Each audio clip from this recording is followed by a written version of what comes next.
Hello, everyone, and welcome to another episode of This is Revolution Podcast. I am your host that you cannot see. The program that we use is Acting Up, and the reason why we are so late is because they cut out my video. I don't know why. Could it be because today is the day I chose to wear a tie, or could it be because today I am straight naked, hog out? So you'll never know because, again, my video is totally cut out. And customer service is no help because the video cut out literally at 6:01. Literally.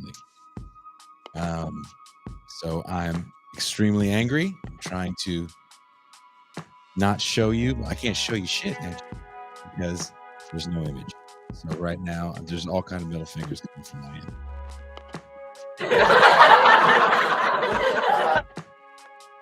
With that being said, for all those new people watching the show that might have seen our interview with journalist, activist, scholar, Professor Chris Hedges on The Real News, please hit the like and subscribe.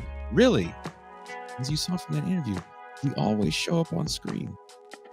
I think that this program that we use is a racial quota. And when they found out there was no white people, they decided to just take a black person. That's what I'm going with. Let me bring in my co-host, my homie, my dog. He is the man of the Mau Mau Hour. He is going to be seen on the screen. The Pascal Robert.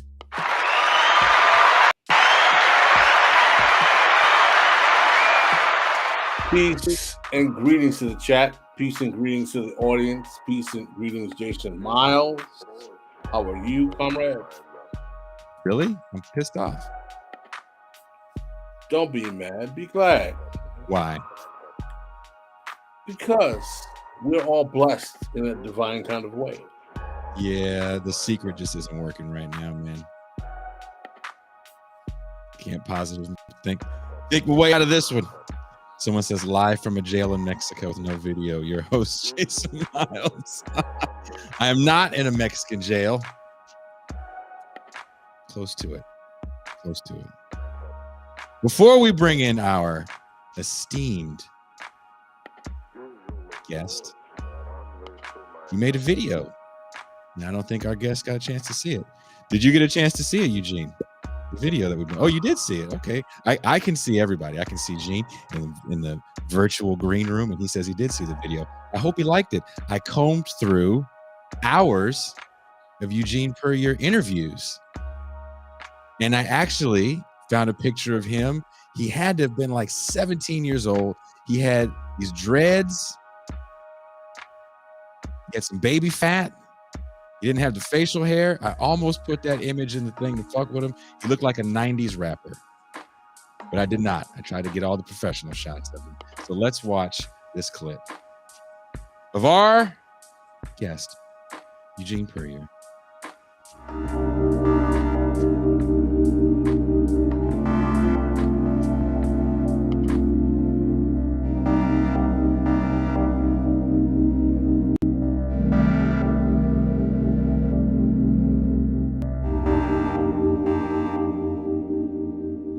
Other. I mean, it's why in the Democratic Republic of Congo, you could have one of the most devastating wars really in history happen in,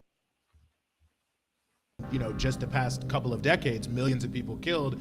And I don't know if that's almost ever been a front page story in the United States. I mean, it's always just a completely back page story that's just sort of a side note and a footnote because that's what we're told to think about Africa. And I think this is the case, and I think it is reductive. From Ethiopia to Haiti, international minefields have shown up extensively during the first year of the Biden administration. What does it mean to be a journalist with revolutionary politics, trying to get the facts straight while trying to keep your political integrity covering these stories? Is it possible to focus so much on the role of America that various regional power struggles can become obscured? How does a revolutionary journalist balance these things out? We'll ask these questions and more. This is Revolution. Thanks so much for having me. So let's talk about capitalism, because so many on the left, especially when they talk about building a post-racial America, don't go there. Yes, no, absolutely. And I think that a lot of it is people are looking for something that can sort of assuage their guilt and their frustration about the system that oftentimes can be benefiting them. And I think a lot of it, especially upper middle class liberal officialdom, they may know racism is wrong. They may dislike it. They may think mass incarceration is a terrible idea, but they still want to try to view it as basically neutral, so we don't have to look at the depth of the system, the role of the system, the fact that really institutions of social control over black labor have been really essential to the building up of capitalism in America. There's no way to separate, well, certainly the genocide of Native Americans, but from slavery, from Jim Crow. And I think mass incarceration fits in a similar vein, although I think as opposed to previous forms of social control, which were all about sort of captive black labor in the slave system, freezing them in the South as sort of permanent serfs. Now it's really more about the fact that we've gone to this globalized supply chain, the sort of race to the bottom and wages and living standards all around the world. And it's really, instead of keeping people working in a particular context, containing the social contradictions capitalism has created with people en masse not working, particularly in the black community. Thank you for watching. Please don't forget to hit. Well, all right. Well, all right. Let's introduce our guest. Do you want to read his? Absolutely. We have someone who I have been an admirer of for quite a long time, several years. Eugene Puryear is a longtime journalist and community organizer, currently based in New York City. As a high school student in Charlottesville, Virginia, Eugene organized a walkout when the war in Iraq began in 2003 and helped to organize a number of the large-scale demonstrations that took place against the continuing U.S. war and occupation of Iraq and Afghanistan. He was a key leader in the struggle to free the Jena Six in 2007, was a founder of the anti-gentrification group Justice First, as well as the Jobs Not Jails Coalition, D.C. Ferguson Movement, and Stop Police Terror, Project-D.C. Puryear is the author of the book Shackled and Chained, Mass Incarceration in Capitalist America, and worked for 4 years as the lead host of By Any Means Necessary, a public affairs radio program in Washington, D.C., and currently he is the lead host of The News on Breakthrough, a social justice media project based in New York. Please give This is Revolution a round of applause for Eugene Puryear.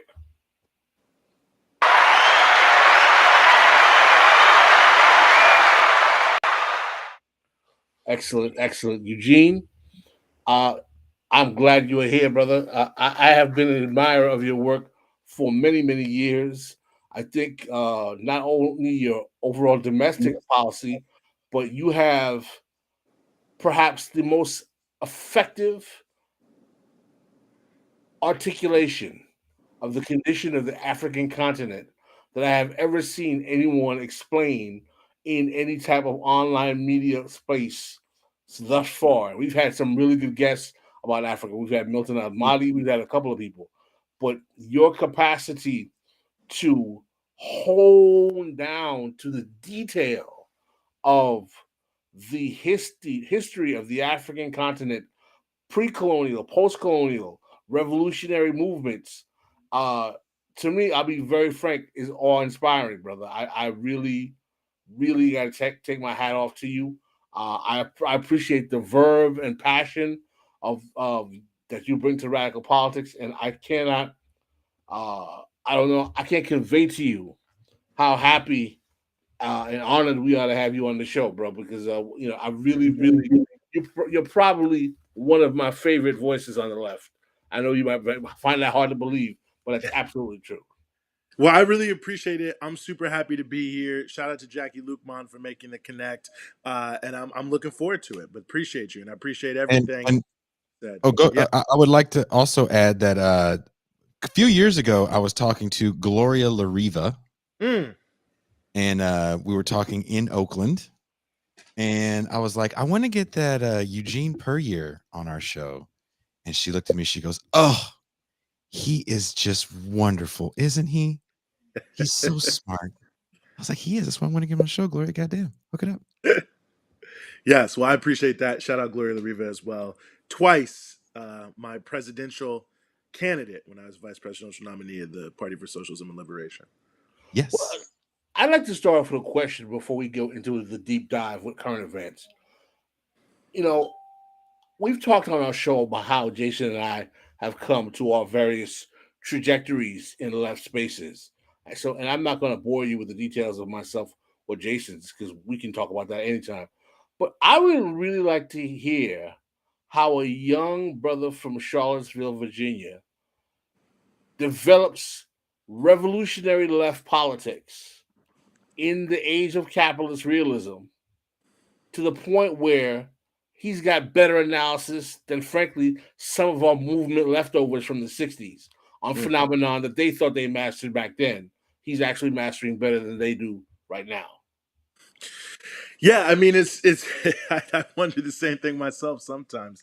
I mean, on the one hand, I think we can just blame the general rapaciousness of U.S. imperialism. I mean, I think after 9/11, the rise of the war in Afghanistan, the lead up to the war in Iraq, were moments that absolutely really just sort of rocked me out of my core in a way. I mean, growing up principally in the 90s and the post-Soviet era, the unipolar imperialism, I think I, like many people, was never expecting a return to that kind of, U.S. troops abroad, blah, blah, blah.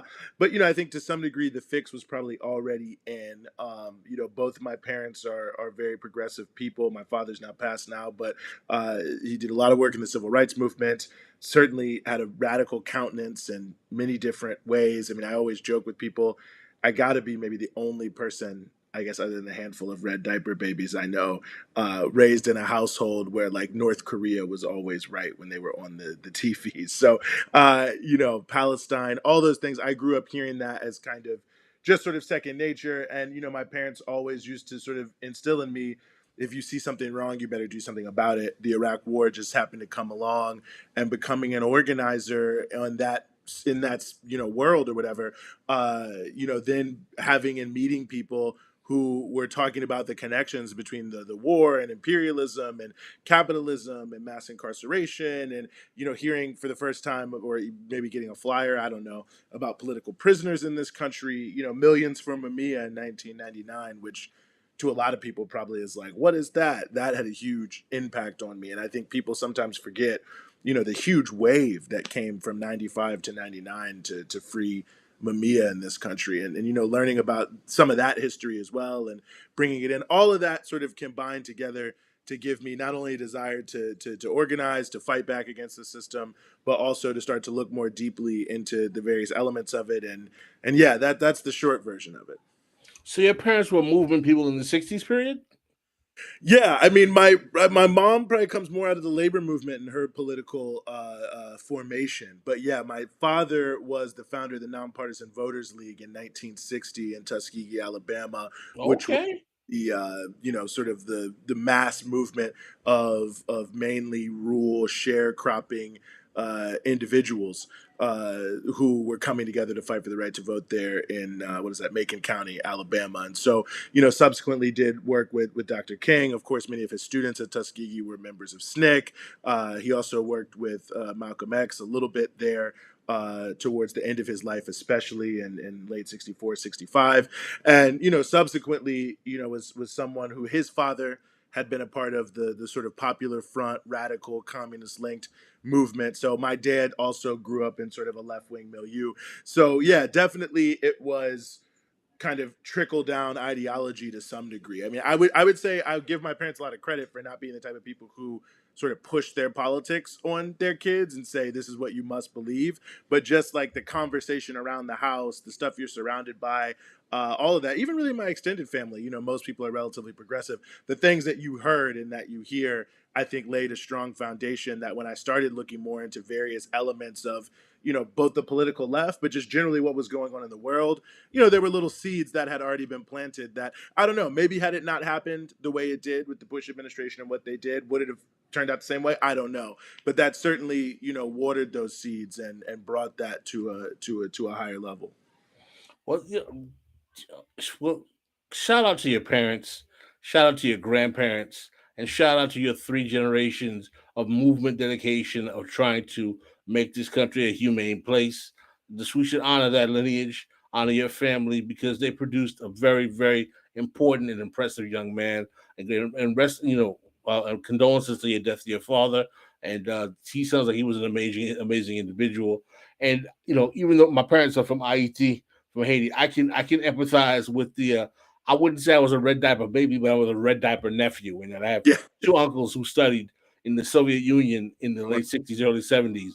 And my family kind of had a left radical orientation. So I understand what it's like to have those kind of conversations going on. In my house, it was every Sunday when my uncle and my dad's friends were playing dominoes and drinking vodka and talking politics and basically threatening to throw people out of the house because they pissed them off. It's a very Asian man thing to do. But the larger point is that I have some degree of empathy with you there, but that makes me even more impressed with the trajectory you've travailed because I've known lots of red diaper babies, Panther Cubs who did not maintain the tradition of their family at all and had horrible regrets to politics. But it seems to me that you simply improved on the politics of that past. So I don't want to make it seem like I'm taking this whole time up just trying to basically tell you how impressed I am with you. We'll get to some hard questions, but no, I'm very, very glad you're here, Eugene, and hopefully we make the best of it. So on the international front, we're gonna go to my ancestral homeland, which you visited recently, and I'm going to defer to your experience. I know quite a bit about Haitian politics and history. I'm sure you know quite a bit too. But I'd like to hear about what was the first time you went to Haiti, and tell me how did you feel going there? And second of all, what do you think the world in general or the American media gets wrong about the way Haiti is depicted or Haiti in general? I'd like to hear your opinions. hmm Yeah, well, this was actually the first time I'd been to Haiti. I've been working on Haiti solidarity issues since about 2004, but this was my first opportunity to get down to the island. And, we felt we had to go at the time. We were there in March of 2021. Yeah, towards the end of March of 2021.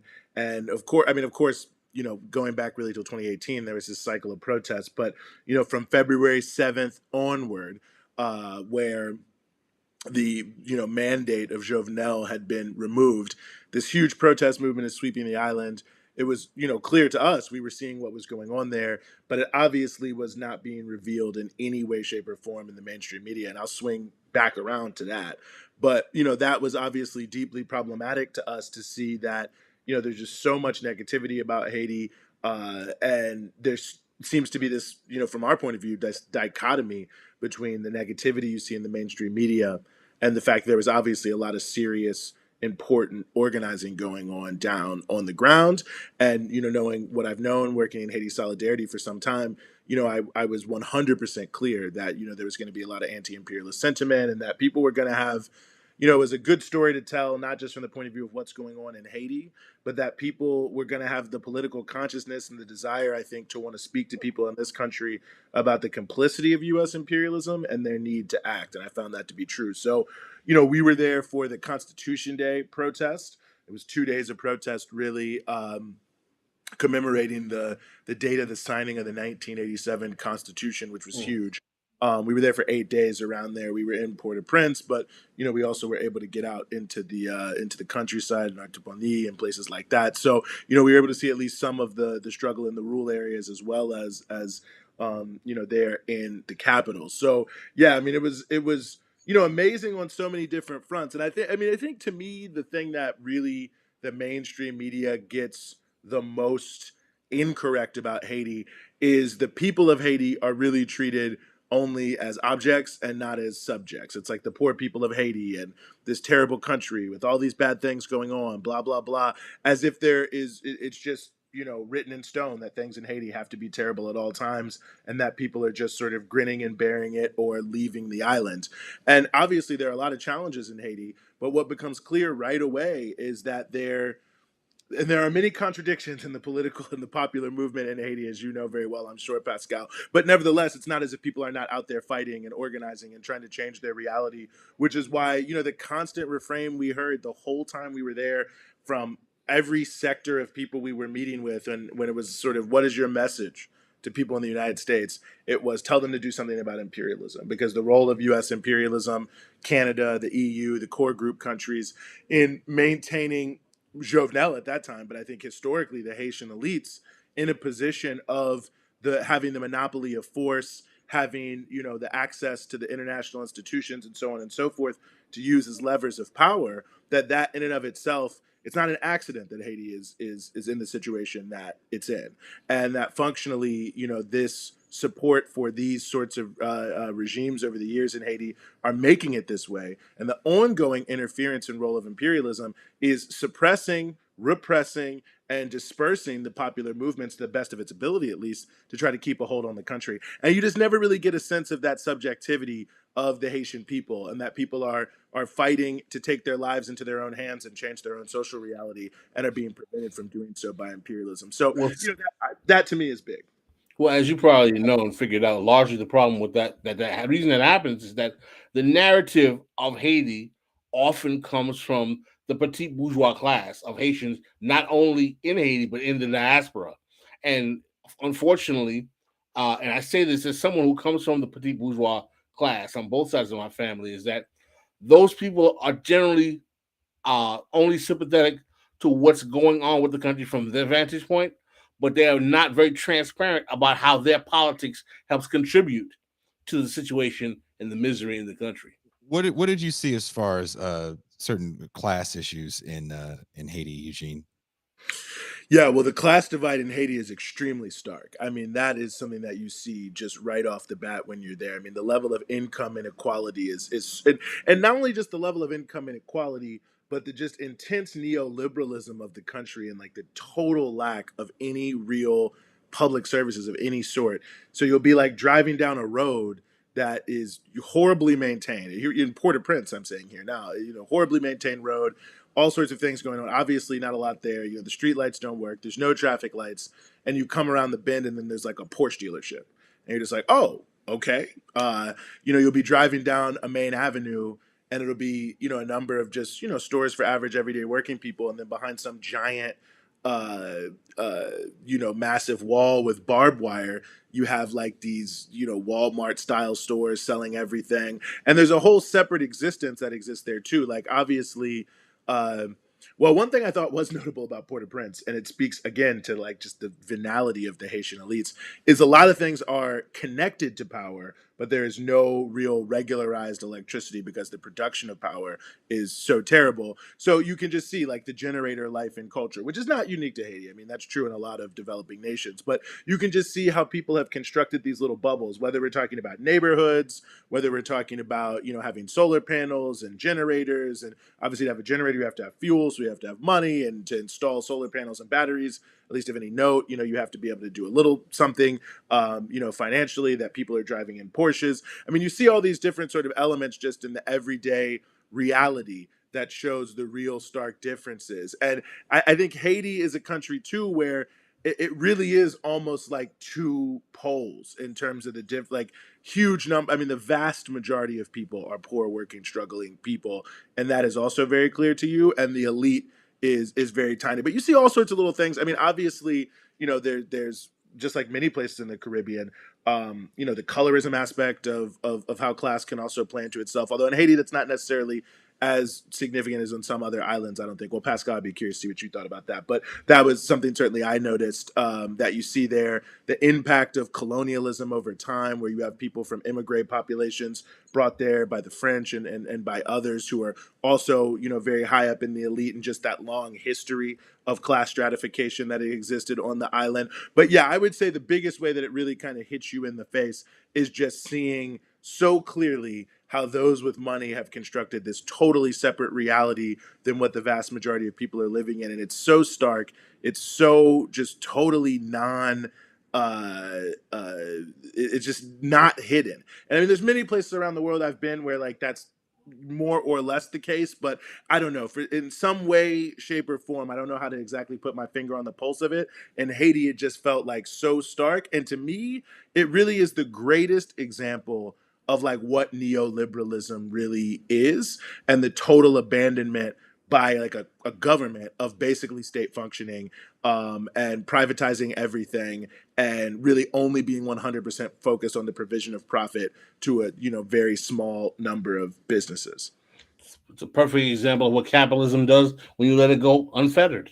I think that's true, and I think when you look at what's happened over the years, I mean, the things that have been written into all the agreements. I mean, from the structural adjustment program that destroyed the Haitian rice and agricultural industry, and the dumping, of course, that came after that. In these structural adjustment agreements, they're writing you must have a free market economy. You must do this. The same thing happened with a lot of the USA that has come after the earthquake. Similar sorts of provisions. When you look at these different laws as they're passed in Congress, that these little things that'll be sort of inserted that make sure that, I mean, to the degree any of this stuff is actually helping Haitians, which, that's another thing I'll say to everybody.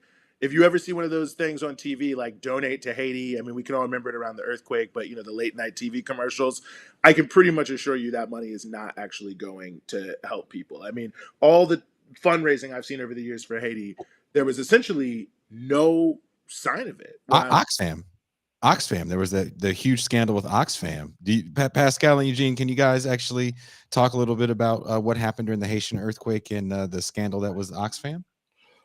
There were so many of them. Let me tell you, Oxfam was that the one where they got a few hundreds of millions of dollars to construct housing, or was that, who was that? That was not that. That might have been the Red Cross. That was the Red Cross, or whatever. That was the Red Cross. Yeah, where they got like hundreds of millions to construct housing, and then they found out they only constructed something like less than 100 houses or something of that nature. But I do remember the Oxfam at the time because I was writing, but I do not, off the top of my head, remember the issue with the Oxfam in Haiti. But I do remember there was a scandal. It's hard to keep track of them. Yeah, I mean, there were so many after the earthquake. Yeah. It was really, it was such a turning point in the history of the country that I think now we're really reaping the results of that, right? Like, it was the earthquake that led to Martali being brought in, and the PHTK party, and so to some degree, and that's all, of course, orchestrated by yes, Oxfam had the sex scandals with minors, I believe. That's all right. kinds of people. They were basically running hookers. Wow. Yes, they were running a sex ring, and the housing they built the model houses, if you remember, and that was like all they built. Yeah. They didn't build all the other houses, and then they put them. The location was all effed up as well. Yes, that's correct. I remember that. Now that we refresh, I forget how many hundreds of was it billions that the Red Cross got during the Haitian earthquake? I think it was. Yep. But to answer your question about the colorism, there's a profound amount of colorism in Haiti. But one of the reasons why it wouldn't seem so bad compared to other parts of Latin America is that it did that colorism component was ameliorated by the rise of the Duvalier regime. In that what they did is that they basically took the traditional Gondon class, which are black elite landowners. In other words, these are people who basically their ancestry goes back to generals who fought in the Haitian Revolution, and they have long-term ties to those elite generals, and they generally kind of inherit land from those families, and over time they kind of sell it or lose that land, but they tend to be kind of like a black professional managerial class. And what Duvalier did is that it started with Estime, which was the president before Paul Magua, who was actually taken out in the coup. Estime was president between 1946 and 1950. And he really basically started a policy of massive incorporation of black people into government officialdom, who generally had been denied that by the light-skinned kind of mulatto elite, which we call it mulat, which will be like the mestize or the mixed race people, and people or descendants of those mixed race people. And he started to really let black elites into the political operational system of the state. And that continued a bit into Paul Magua, but it really continued with Duvalier. And as a result, the kind of the political apparatus of the state became a little bit more racially I don't want to say democratized because he's saying Papa Doc and confusing him with democratization is a horrible thing in and of itself. But basically, it was more racially inclusive.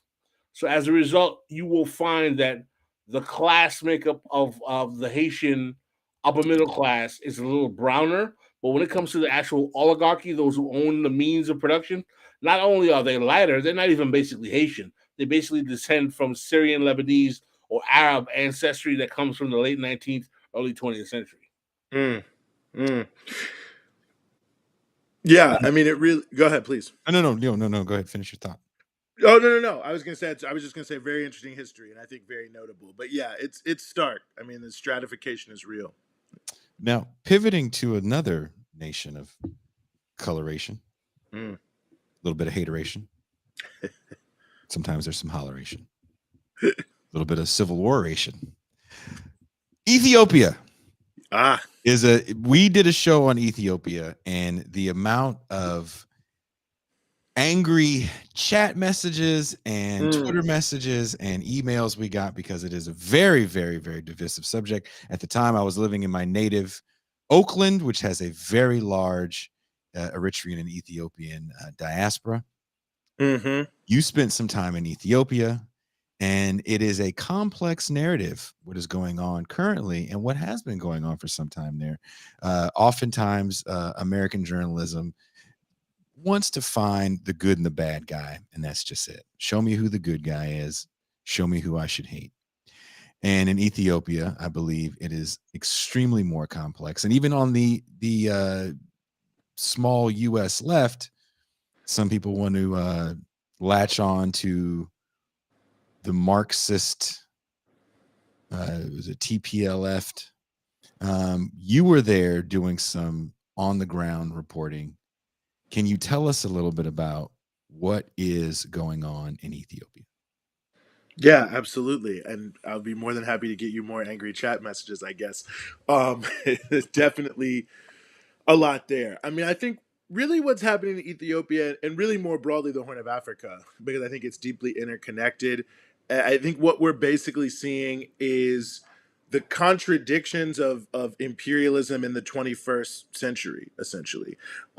In this era, and I think you look at the National Defense Strategy of the United States, the most recent one from 2018. By the way, if you're looking for something to look for this year, 2021, the new National Defense Strategy is coming out. Important document because it really lays out a lot of the thinking openly there publicly for everyone of U.S. imperialism and what they're trying to do, and it matches pretty well what they end up doing.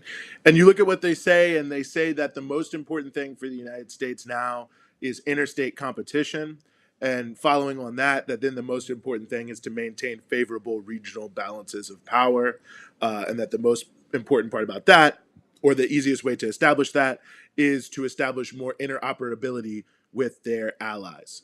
So you have obviously a crucially geostrategic part of the world in the Horn of Africa. And, I think many people probably already know about that. But one way I always sort of explain this to people is just remember what happened with that ship that got stuck in the Suez Canal and how it became this huge thing, because there's so much global commerce that flows right there through the Indian Ocean, through the Red Sea, up through the Suez Canal, and the Horn of Africa is right there. And then in addition to that, the Horn of Africa has a lot of strategic and economic potential itself. Maybe most notably for our current 21st century era, the Grand Ethiopian Renaissance Dam is about to turn Ethiopia into what's essentially a green energy superpower. So that has a number of, I think, very important reverberations in terms of global politics. So you've got a geostrategic region of the world, and you've got the desire of U.S. imperialism, like it does in other geostrategic regions, whether we're talking about, the Persian Gulf in Iran, whether we're talking about China, whether we're talking about, the Alba axis in the Americas. Wants to do everything it possibly can to make sure that they're controlling the politics in that region. And it doesn't even necessarily matter if the countries want to work with the United States, if they want to have relations.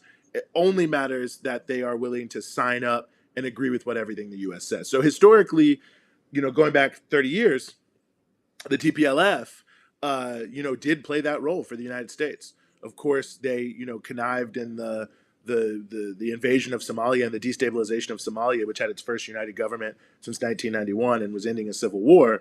But, it goes even deeper than that. I mean, I mentioned the Alba countries, Ethiopia, which does have a lot of influence in terms of the broader sort of multilateral world stage was a major force in working against the socialist Hugo Chavez-led Venezuela ascending to the UN Security Council rotating seat in 2006. Even though the TPLF used to always, act like they weren't dealing with AFRICOM, you can see it in WikiLeaks. They were heavily encouraging the U.S. to improve its footprint vis-a-vis AFRICOM. Does that help their GDP growth? Because didn't they have the highest GDP growth of any African country for a while? They did. And yes, it absolutely did. Ethiopia got all the things that other U.S. satrapies get, that it doesn't really matter, what kind of, it doesn't really matter what you're doing. If you sign up to U.S. imperialism, you get preferential access to U.S. markets, which is huge, especially for, countries that are primary commodity producers. You get aid loans, you get weapons. I mean, you get all these things that help you improve your economic situation. There's actually one WikiLeaks cable where a U.S. ambassador is talking to a high-level Ethiopian official. I think it was at that time Prime Minister Meles Zenawi, and at the same time he's saying we're going to sanction Eritrea and claiming it's because they had bad behavior. The same cable he's telling Zenawi, well, don't worry about the human rights rules that are put around U.S. weapons, specifically Black Hawk helicopters. There's a way you can get around that, essentially, so that it's, whatever you do, kill whoever you want, jail whoever you want, invade whatever countries you want. There will be no consequences, and you'll still be able to stand. So it was definitely sort of a Faustian bargain there, but the TPLF was that. The TPLF was gone, and I think there are many things that can be said about Abiy Ahmed, but he wasn't that. And primarily, you had two main issues. You had one, what I mentioned, the Grand Ethiopian Renaissance Dam, which is this huge dam in Ethiopia. I believe it's going to be the 7th largest hydropower project on Earth. It has the ability. Go ahead. No, I said Jesus.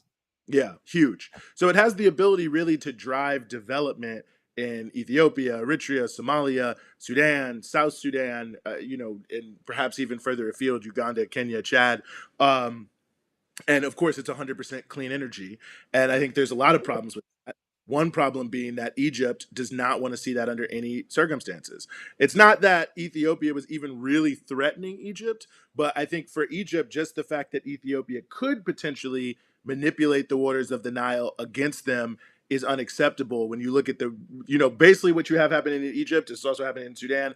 As climate change drives desertification, more and more people are moving to the Nile. You've got, more people in smaller areas, less arable land, more people going to these mega cities. And part of the reason the Arab Spring happened, quite frankly, is the inability of the country to produce enough food for people, the failure of different crops, and all these different pieces. And I think Egypt looks at that and says, well, we can't give Ethiopia the ability to potentially, manipulate our politics. Now, whether Ethiopia was ever going to do that, I think is dubious. But either way, that was a big issue because Egypt. Go ahead, Pascal. I want to interject there because I've actually seen reports to the effect that at various times over the Grand Renaissance Dam project machinations, that Egypt supported the TPLF, gave weapons to the TPLF, because the TPLF was willing to act as a bit of a bulwark against the Ethiopian aspiration of facilitating that project. And the Egyptians were more than willing to facilitate that. So I don't think Egypt has as clean of a hands as some would think in terms of what's going on in between the Ethiopian government and the TPLF. And I think that the Grand Renaissance Dam project casts a lot larger of a shadow than a lot of people are willing to talk about. And I'm willing to be proven wrong. I'd like to hear your thoughts. No, I think you're 100. I think you're 100% right. So let's see if we're both proven wrong. But you look at just the reality of where Egypt is. I mean, the U.S. is trying to pivot to Asia. We know that they're trying to surround China and drive a new Cold War. Part of that, and this started in the Obama administration, is to try to create some form of strategic withdrawal to a degree from the Middle East in terms of like actual troops, which means the security architecture they've set up. This, so-called Abraham Accords normalization of Israel nonsense that sadly Sudan, this coup government has signed up to.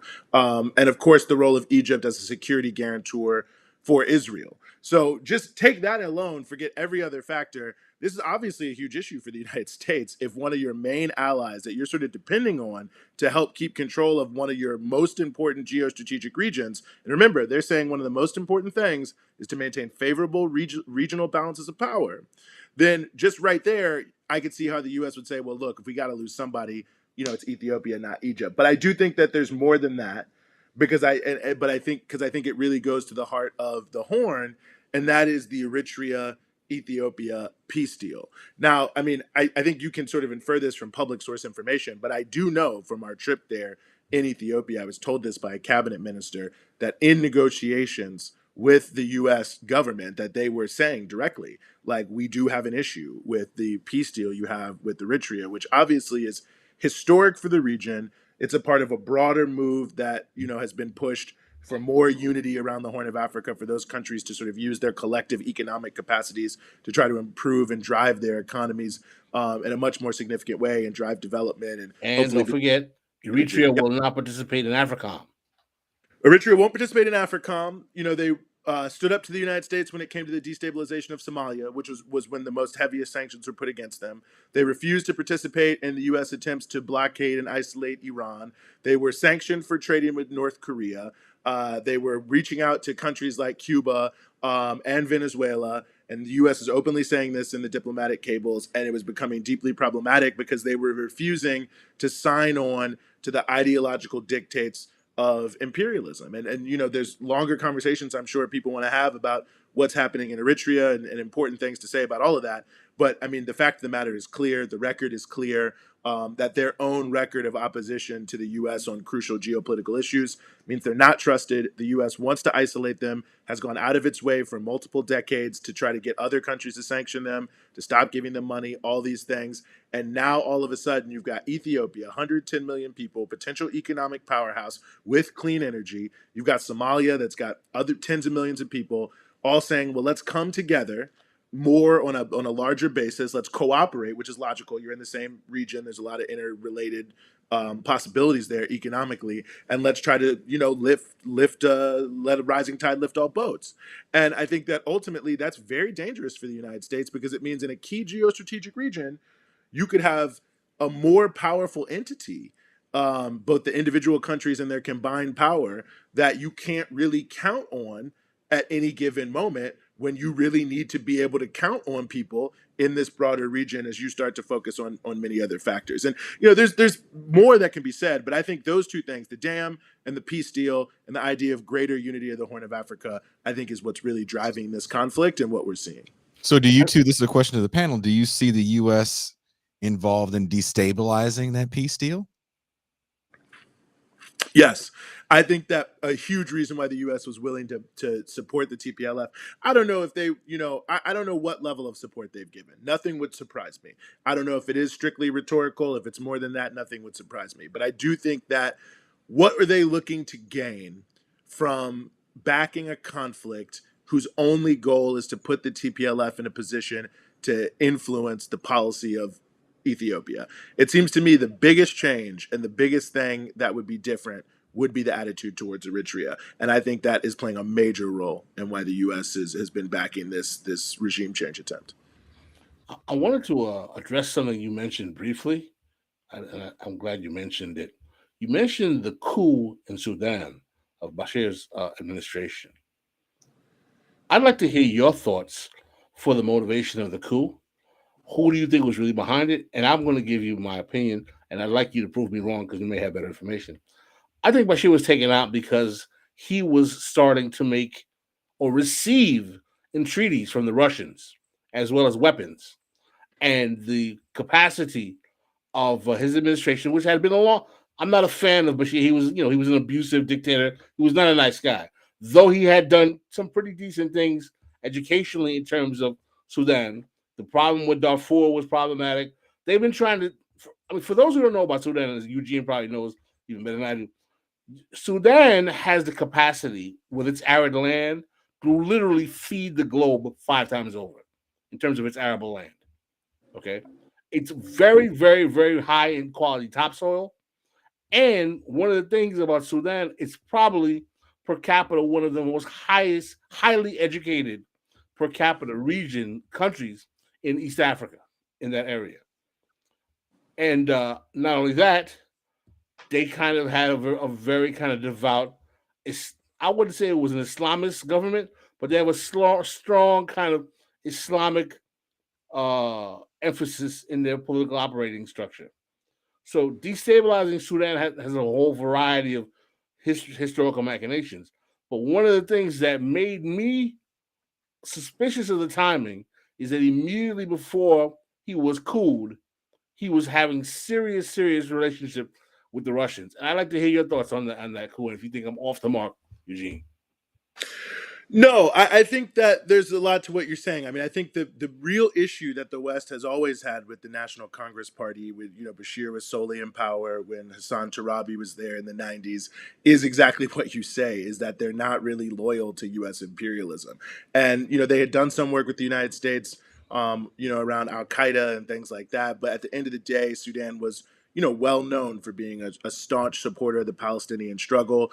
How were a lot of weapons coming from Iran into Palestine? Well, a lot of them were coming through Sudan. And that's why you would occasionally hear these stories of Israel bombing convoys in Sudan. Certainly working with Iran. I mean, that's, 100% verboten now. And I think that what happened in 2019 was, the economic situation is terrible in the country. There was, the closing down of political space. People were angry. People wanted to see change. And I think that the clique of generals around Burhan and Hamdati and others, they more or less saw an opportunity because they saw that the masses of people were very upset with the NCP government and wanted to see them go. And they're a part of this government. Let's remember that now. And they also saw, well, hold on a second. We can probably get Bashir out and put ourselves in, because all we got to do is sign up to what the West wants to see, and they're going to back us running the country. And that's what you really see happen is you have this huge mass popular movement on the street, and then all of a sudden Bashir is dumped overboard by essentially his own people inside of the military, who obviously are doing their own power grab. And just like you said, they saw that because of what he was doing with Russia, other countries, and even just generally the attitude, certainly the Palestine issue, I think is a huge issue that, I'm sure there were back channels and they probably said, hey, back us in helping us make this deal, which is why what came in train immediately was we're going to do debt relief. We're going to send you all this aid, all these grants, because obviously it was prearranged that they were going to try to cut a deal and that they were going to try to put the generals and a handful of people in power on the backs of this mass movement. And then, of course, do some of the things they did, sign up to normalization of Israel, sign up with the IMF, World Bank, structural adjustment programs and other things like that. And I think what we're seeing now in the context of what's happening in Sudan is the fact that that just has not worked out, and that these generals have proven themselves to be totally inept. I mean, from what I've read, one of the reasons why they dismissed the civilian forces from the military and from the government, and some of them weren't so good either, but was actually partially because there is a disagreement over whether or not to implement the structural adjustment programs, at least in the way that's being proposed. And you see now the generals implementing the structural adjustment program, raising the prices of basic goods, and so on and so forth.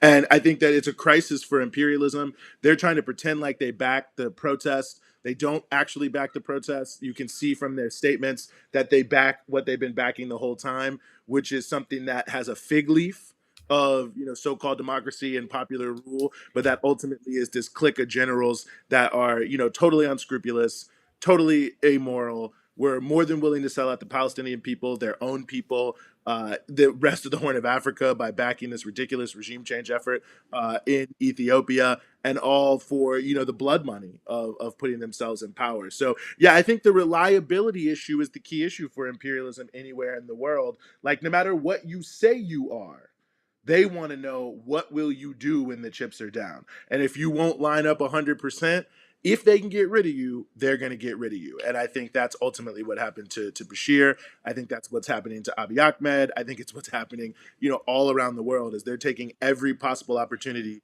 to move anyone out of the way who they just can't trust 100%. Jovenel Moise?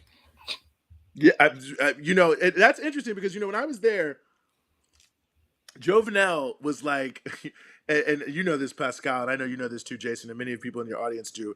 I mean, he was so pro oligarch and was pushing all these just ridiculous policies of just selling the country. But he started giving these like speeches talking about how we're going to get rid of the oligarchs. It's the oligarchs who are backing the protests, which was laughable. But, you know, they're all coming after me. But now to see how it's coming out, that it looks like he was trying to make a pretty big power play, Jovenel, and that he was trying to take out a good chunk of the rest of the elite under this drug dealing piece to solidify his own power base. And he got taken out because of it. And I think it's not because he was trying to do anything good for the people of Haiti, but I think he stepped out of line in terms of what was supposed to be happening there. I think he stepped out of line in terms of, you know, the whole Haitian elite is controlled by the West. And so you can't just make a decision on your own to take out a bunch of people. Even if you're trying to give them to U.S. courts on drug trafficking, if that's not approved, well, you can't do that. And you look at the fact that Ariel Henry only ends up there because the U.S. puts the pressure. That's the New York Times saying that, not me, is putting pressure directly to have him appointed. I mean, it seems like pretty clear that whatever other negative things we can say about Jovenel is that he was seen to have gotten out of line, and they put someone in place who was not going to be out of line. Well, you know, Ariel Henry was chosen by tweet by the core group, by you know, the head of the leading partners of the core group, and we also know that. I mean, you know this, Eugene. You know how this goes. No one whacks a Haitian president without the green light of the State Department or intelligence. It doesn't happen. Well, before we get off on whacking more Haitian people, Pascal isn't amused. Sorry.